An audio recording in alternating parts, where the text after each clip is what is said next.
Buenas noches. ¿Estoy asustado o no me escucho? ¿Me escuchan bien? Listo, mis hermanos. Vamos a orar, mis hermanos, para empezar este tiempo. Señor Dios, Padre, gracias porque tú eres bueno, Señor, porque grandes y maravillosas, Señor, son tus obras, porque eres el Dios bueno y soberano, el Dios infinito, aquel Señor cuyas misericordias se renuevan cada mañana. Gracias, Padre, porque tú nos provees día a día de lo necesario. Tú has provisto, Señor, salvación por medio de tu Hijo. Gracias por Él, gracias porque en Él tenemos vida eterna. Gracias porque en Él hay perdón de pecados. Gracias, Señor, porque podemos venir delante de tu presencia rogando tu ayuda, Señor, al abrir las Escrituras. Pues son tuyas, oh Dios, tuyos es todo el conocimiento, toda la ciencia, toda la sabiduría.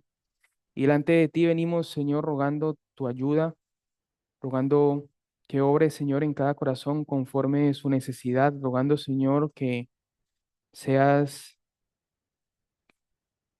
proveyendo, Señor, a tu pueblo edificación por medio de tus escrituras.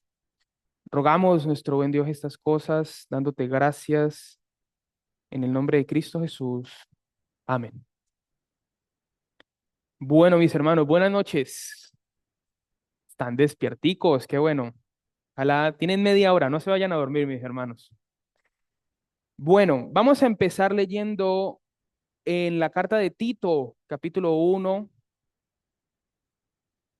Hemos estado estudiando, meditando en la carta de Tito y vamos a leer hoy desde el capítulo 1, versículo 1 hasta el versículo 11.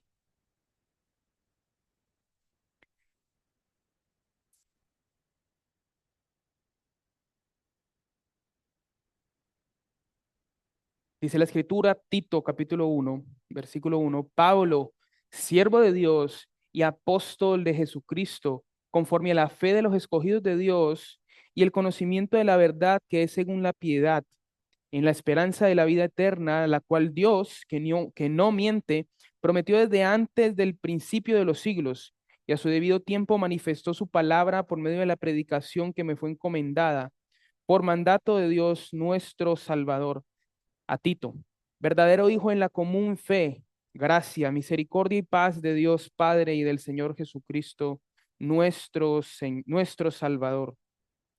Por esta causa te dejé en Creta para que corrigieses lo deficiente y establecieses ancianos en cada ciudad, así como yo te mandé.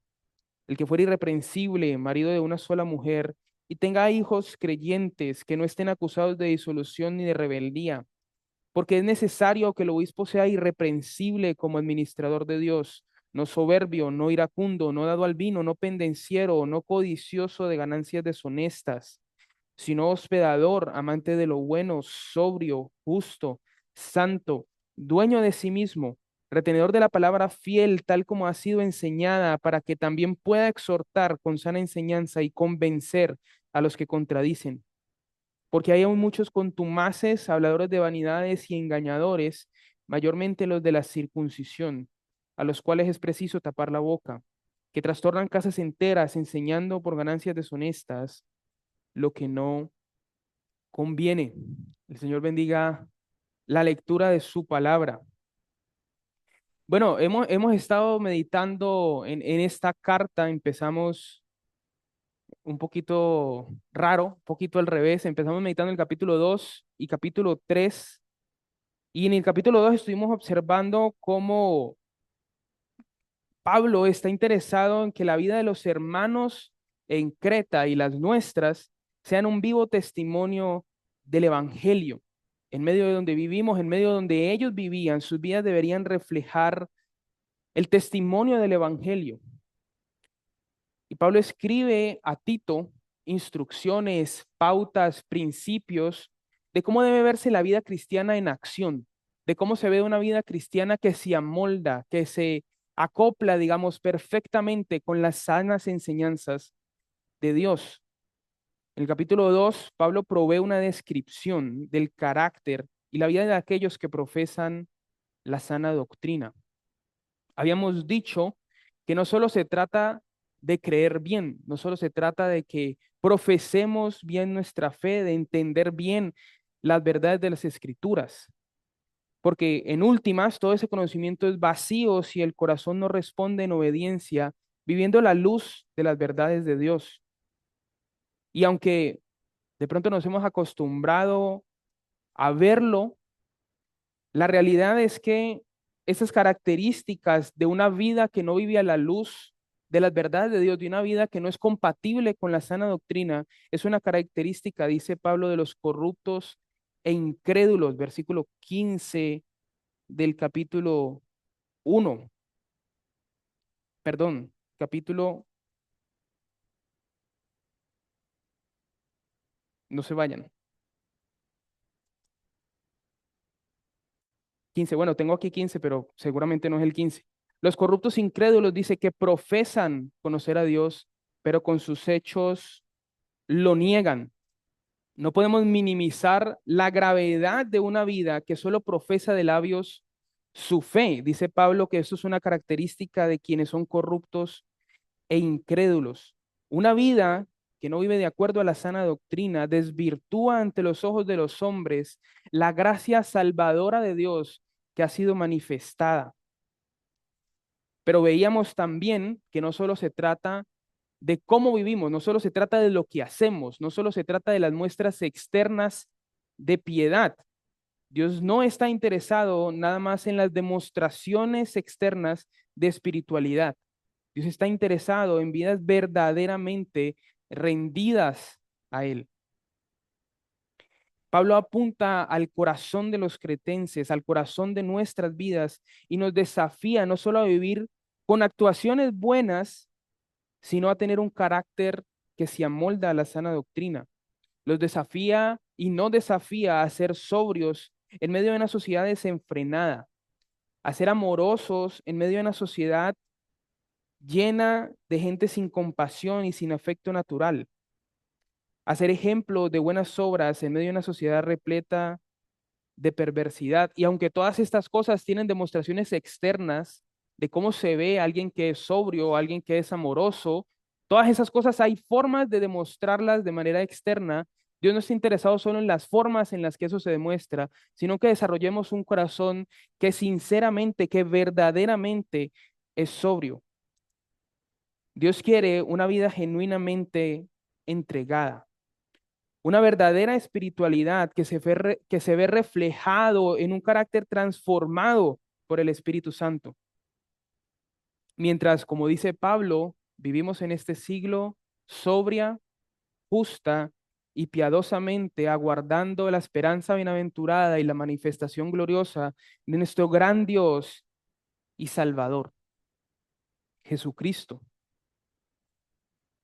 Ahora, hago este repaso, este recordatorio porque cuando leemos Tito capítulo 1, bueno, porque entendemos que Tito capítulo 2 y Tito capítulo 3 está hablando del carácter, ¿cierto? No está hablando solo de las cosas que hacemos, ni de las cosas que creemos, sino de quiénes somos, de cómo debemos ser a la luz de las Escrituras y cuál es el carácter apropiado de aquellos que creemos en Cristo. Ahora, Tito capítulo 1 también habla de eso. Tito capítulo 1 normalmente lo leemos a la luz de las cosas que deberían hacer los ancianos o los candidatos a ancianos y no cómo estas personas deberían ser. Entonces, cuando leemos Tito capítulo 1, creo que es importante recordar que debemos poner este pasaje bajo el lente del carácter, es decir, quiénes son estas personas, no solamente lo que hacen estas personas. Y antes de empezar, creo que es necesario hacer una pequeña aclaración. Cuando leemos Tito capítulo 1, vemos en el versículo 5, ahora sí el versículo 5, Pablo le dice a Tito, por esta causa te dejé en Creta para que establecieses ¿qué? hermanos, para que establecieses qué. Uy, hermanos, me preocuparon. Junticos, para que estableciese ancianos en cada ciudad. Y versículo 7 luego, él va a decir que es necesario que quiénes, que quién, el obispo. Entonces, el Nuevo Testamento usa distintas palabras para señalar el mismo grupo de personas. Creo que es importante decirlo porque hay personas que enseñan que en Tito capítulo 1, Pablo está hablando de un grupo que se llama ancianos y de otro grupo que se llama obispos. Nosotros creemos que hay razones en las escrituras para entender que Pablo no está hablando de dos grupos diferentes, sino de un mismo grupo. Los ancianos, los obispos y los pastores de los que hablan las escrituras son el mismo grupo de personas. Vamos a leer Hechos capítulo 20 rápidamente para ver lo que estamos diciendo.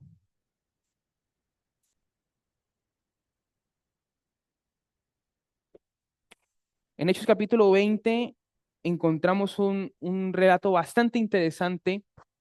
Pablo manda a llamar los ancianos de las iglesias y da un discurso de despedida. Leemos en el versículo 17, Lucas escribiendo, dice, enviando pues desde Mileto a Éfeso, hizo llamar Pablo. ¿A quiénes llamó Pablo? A los ancianos de Mileto. Listo. Entonces Pablo empieza a hablar y les dijo, dice versículo 18, y él empieza a hacer un discurso, él empieza a hablar con ellos. Entonces, Pablo, ¿con quién está hablando? Con los ancianos de Mileto. Exactamente. Pablo sigue hablando, y llegamos al versículo 28. Es el mismo discurso de Pablo. Pablo no ha cambiado de audiencia y él dice, por tanto, mirad por vosotros y por todo el rebaño en que el Espíritu Santo os ha puesto por obispos. Entonces, estos que son ancianos que Pablo mandó a llamar, ahora Pablo mismo les está diciendo que ellos son ¿qué? Obispos.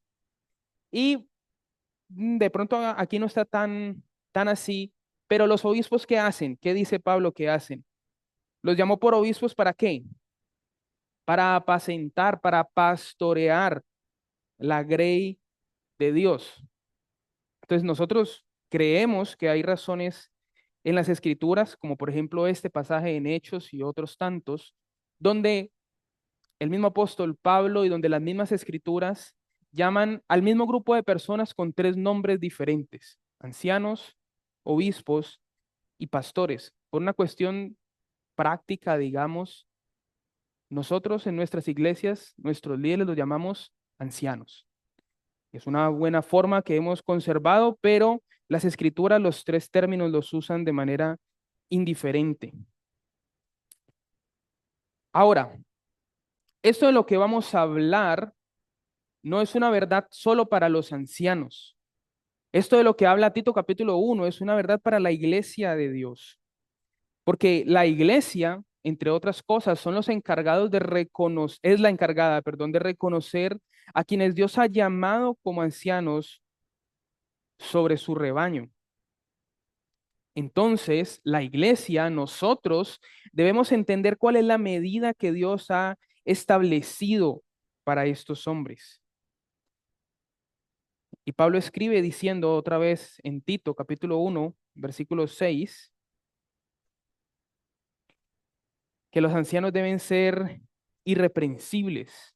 Y en el versículo 7 vuelve a decirlo, que sean irreprensibles. El pasaje paralelo en 1 Timoteo capítulo 3, de manera bastante interesante, Pablo comienza también diciendo que es necesario que el obispo sea irreprensible. Pablo deja en claro a Tito y a Timoteo que antes que cualquier otra cosa que pudieran evaluar de los candidatos ancianos, es necesario que estos hombres tengan un carácter aprobado. Antes que cualquier otra medida de cosas o labores que pudieran hacer estos hombres, Dios provee una medida del carácter, del ser, de cómo son estos hombres, y dice que sean irreprensibles. Y creo que es cuanto menos natural que lo que Dios apunte en esos pasajes sea el carácter de estos hombres, porque su labor o una de sus labores principales es la de pastorear, la de guardar, la de guiar el rebaño de Dios. La labor del anciano está necesariamente vinculada con las personas, con la iglesia. Su entorno de acción está repleto de situaciones donde debe consolar, exhortar y tratar con la vida de las personas. Y alguien que tiene un carácter reprobado fallará estrepitosamente en esa labor. Así que creo que es cuanto menos natural que el enfoque de Dios para estos hombres sea que tengan una vida digna del Evangelio, un carácter aprobado. No es mi intención, ni lo será, creo, pasar por cada una de las características que encontramos en Tito para los ancianos. Pero, pero quería o quiero que pongamos el lente del carácter sobre este pasaje, porque algo que nos pasa usualmente cuando miramos este pasaje es que nos encontramos constantemente evaluando las cosas que estas personas hacen o han hecho y no quiénes son, cómo se comportan, cómo son estas personas, cuál es su carácter. Y esto creo que es problemático porque si la iglesia es la responsable entonces de reconocer a los ancianos y estamos mirando las cosas que Dios no quiere que miremos, pues nos vamos a encontrar en un problema. Entonces, empezamos diciendo irreprensibles. La primera mención de Pablo en las características de los ancianos en Tito y Timoteo, ya lo habíamos dicho, es que sean irreprensibles o intachables. En general, la idea es que no hay nada de lo que se les pueda acusar. Su testimonio es tal que no se puede levantar ninguna acusación verdadera en su contra. Viven una vida que se dirige de una forma en la que no pueden ser acusados dentro o fuera de la iglesia. Tienen una reputación sin mancha. Ahora, cuando decimos estas cosas, pareciera que estuviéramos diciendo que el anciano vive una vida perfecta y que no peca nunca. Pero no es lo que estamos tratando de decir. Estas personas tienen que ser irreprensibles. Es una cuestión interna, no es una cuestión de cómo se ve, es una cuestión de cómo son ellos. Ellos viven esta clase de vidas en la que ninguna acusación debería levantarse dignamente en contra de ellos. Ahora, como habíamos dicho, no creemos que lo que el pasaje esté hablando sea de vidas perfectas. Las escrituras nos dicen en muchos lugares que ningún hombre está exento de pecado, que ningún hombre ha hecho nunca el bien en la tierra y nunca ha pecado, o que después de habernos convertido, entonces nunca pecamos. Así que, aunque la palabra irreprensible es bastante fuerte y pone una medida bastante alta, creemos por las escrituras que nos está pidiendo de los ancianos que sean sin pecado. Pero aunque las escrituras no estén diciendo que estos hombres no puedan pecar o que no puedan equivocarse, por ejemplo, Timoteo establece pautas sobre lo que se tiene que hacer cuando un hombre que está puesto en estos cargos tiene una falta. Aunque eso es verdad, la expresión que usa Pablo es bastante fuerte. De hecho, la misma palabra, por ejemplo, se encuentra en Colosenses 1:21, hablando acerca de la obra de Cristo, y dice que Él en su cuerpo de carne, perdón, que Él nos ha reconciliado en su cuerpo de carne para presentarnos santos, sin mancha e irreprensibles delante de Él. No solo absueltos y libres de culpa, sino que ninguna acusación verdaderamente podrá levantarse contra nosotros porque hemos sido justificados por Dios. Entonces, para redondear la idea, si bien los ancianos son hombres comunes y corrientes, las escrituras determinan que la medida de estos hombres no es pequeña. La vara está puesta bastante, bastante alto. Una persona irreprensible es una persona que vive de una forma digna del Evangelio. El hecho de que todos pecamos, incluso los ancianos, no habilita que estas características sean menos importante. Los hombres irreprensibles viven una vida que adorna la sana doctrina. Y así debe ser, no solo para ellos, sino para nosotros. Tito capítulo 1 no está ahí para que pongamos un dedo acusador en contra de nuestros hermanos que han sido puestos en dirección. Tito capítulo 1 está para que reconozcamos, entendamos el valor, la dignidad que tiene la labor del obispo delante de Dios y la seriedad con la que se debe afrontar esta labor.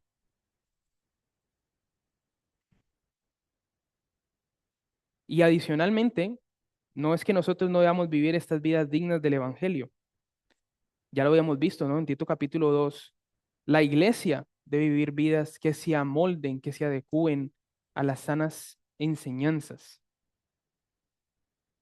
Entonces, de lo que Pablo, perdón, está hablando es del carácter, es de personas que viven vidas que se amoldan, que se adecúan a las sanas enseñanzas.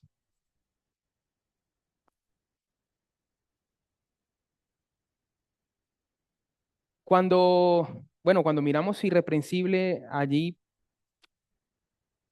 pudiera ser que sea la primera característica, como pudiera ser que sea algo que engloba el resto de características de las que habla Pablo. Digamos que de alguna manera es transversal, ¿no? Uno no puede ser irreprensible si falta de alguna forma en lo otro que Pablo está hablando de ahí en adelante en la lista.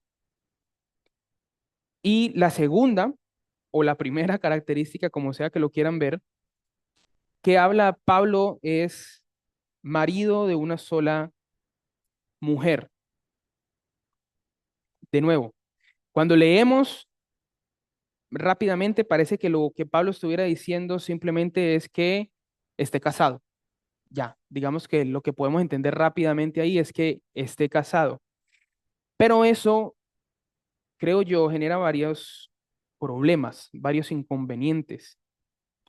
Lo primero es que, como habíamos estado hablando, si Pablo está hablando del carácter, es raro que de un momento a otro hable del estado civil, como si el estado civil de alguna manera habilitara o nos hiciera más o menos irreprensible que otro.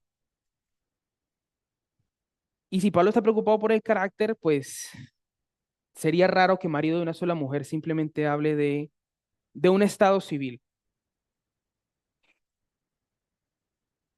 Otra cosa es que si marido de una sola mujer significa simplemente estar casado, entonces tenemos un problema, porque Pablo, por ejemplo, dice que él mismo, en Primera Corintios, él dice que él está sin casar y parece raro, extraño, un sinsentido casi, que esos hombres como Pablo, como Timoteo, como Tito, que probablemente también eran solteros, que han fundado muchas iglesias, no requieran, perdón, de algo que los líderes de las iglesias que ellos han fundado sí requieran. Entonces, bueno, esas razones, no parece coherente pensar que Pablo está simplemente hablando del estado civil de estos hombres. Y de nuevo, creo que el enfoque es en el carácter, en quiénes son, en cómo son estas personas. Entender que marido de una sola mujer es una mera mención del estado civil nos conduce a lugares extraños, como de pronto afirmar que Pablo no era tan irreprensible como era o que no cumplía algunas características que se requerían para hombres que lideraban iglesias. Pero si ponemos el lente del carácter sobre las palabras de Pablo, marido de una sola mujer, en esencia describiría a un hombre que es fiel a su esposa, si la tiene, a su actual esposa. Pensar más allá, por ejemplo, el pasaje no dice nada acerca de si está o no está divorciado, si estuvo o no estuvo divorciado, y son el tipo de conversaciones que normalmente se tienen alrededor de este tema y pudiera ser que sean valiosas. Pero el enfoque principal de Pablo, incluso en la expresión y dentro del contexto, es acerca de cómo viven estos hombres su vida marital, ¿Cómo son estos hombres? Son hombres que son, que tienen una, que son fieles, perdón, a sus esposas. Son hombres que viven vidas intachables en su vida marital. No creemos, entonces, que marido de una sola mujer sea una descripción meramente exterior acerca de cuál es el estado civil del Estado colombiano dice acerca de estos hombres, sino a medida más alta que eso. ¿Cómo es la vida de este hombre con su esposa, si la tiene? Es alguien que ha demostrado ser fiel al vínculo matrimonial, es alguien que ha demostrado ser fiel a la mujer de su pacto. Otra cosa importante que Pablo menciona, les dije que no íbamos a mirar todas las características porque el tiempo no nos va a alcanzar, y segundo porque solo quería que viéramos algunas cuestiones. Pablo dice en el versículo 9 que es necesario, otra característica necesaria acerca de estos hombres, es que sean retenedores de la palabra fiel, tal como ha sido enseñada,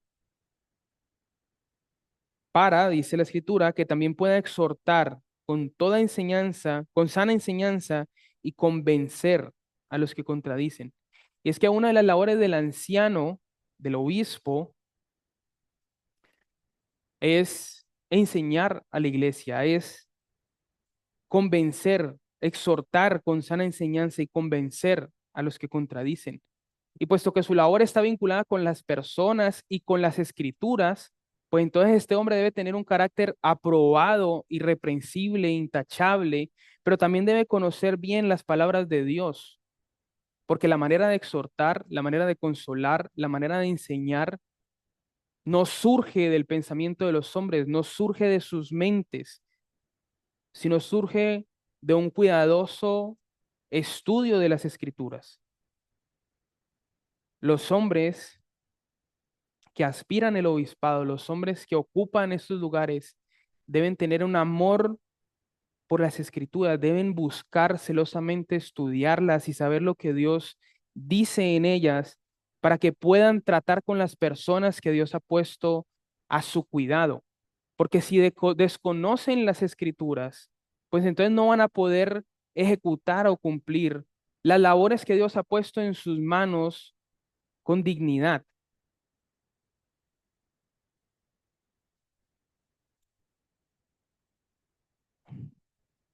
Cuando miramos todas estas cosas, como les decía hace un momento, parece fácil señalar a nuestros hermanos y reclamar que sean mejores de lo que son.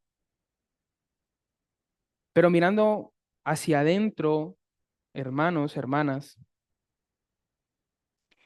lo que se pide de estos hombres, si bien es una medida más alta debido a la labor que Dios los ha llamado, nosotros no estamos llamados a vivir vidas desordenadas tampoco.